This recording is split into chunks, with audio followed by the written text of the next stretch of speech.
7 अक्टूबर 2023 को हमास ने इजराइल के ऊपर ऐतिहासिक रूप से अभी तक का सबसे बड़ा हमला किया था। लेकिन इसके बाद इजरायली सेना ने गाजा पर जमीनी हमला कर दिया था। आईडीएफ ने हमास को मिटाने के लिए गाजा में अपनी पूरी ताकत झोंक दी थी।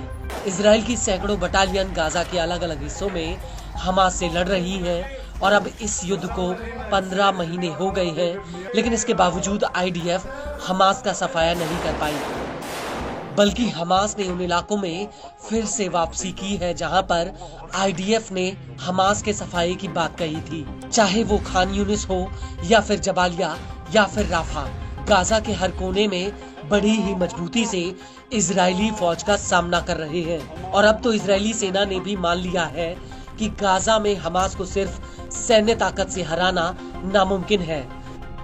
दरअसल आईडीएफ ने माना है कि गाजा के बेत हनून में हमास की सैन्य ताकत में कोई कमी नहीं आई है।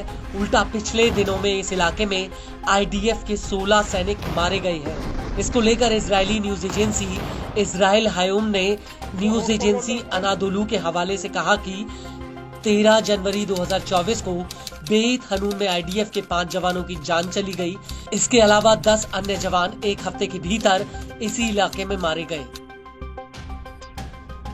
इजराइल हायोम का कहना है कि आईडीएफ ने इस इलाके में अक्टूबर 2024 को हमला शुरू किया था और तब से लेकर अब तक इस इलाके में आईडीएफ के 55 सैनिक मारे गए हैं। इनमें से 16 सैनिक सिर्फ बेत हनून में मारे गए।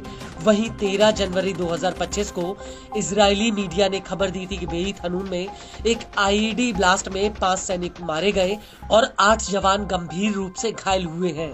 बेत हनून को लेकर आईडीएफ के एक अधिकारी ने इजराइल हायोम से कहा कि अक्टूबर 2023 में जब आईडीएफ ने बेत हनून पर हमला किया था तो उस वक्त आईडीएफ ने इस इलाके में भीषण बमबारी की थी, जिसकी वजह से शहर का ज्यादातर हिस्सा तबाह हो गया था। इस दौरान यहाँ सिर्फ एक सैनिक की मौत हुई थी और कुछ सैनिक घायल हुए थे।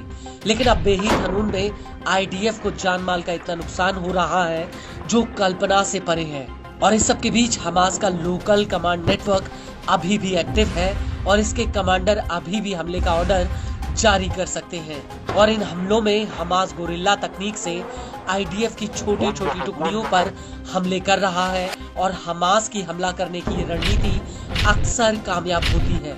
और इस सब के बीच आपको ये भी बता दें, 13 जनवरी 2024 को ही हमास की सैन्य शाखा अल कासिम ब्रिगेड्स ने राफा में आईडीएफ की 25 सैनिकों वाली एक यूनिट पर अटैक किया था। यह हमला शबूरा कैंप में हुआ था जो दक्षिणी गाजा के केंद्रीय राफा में है।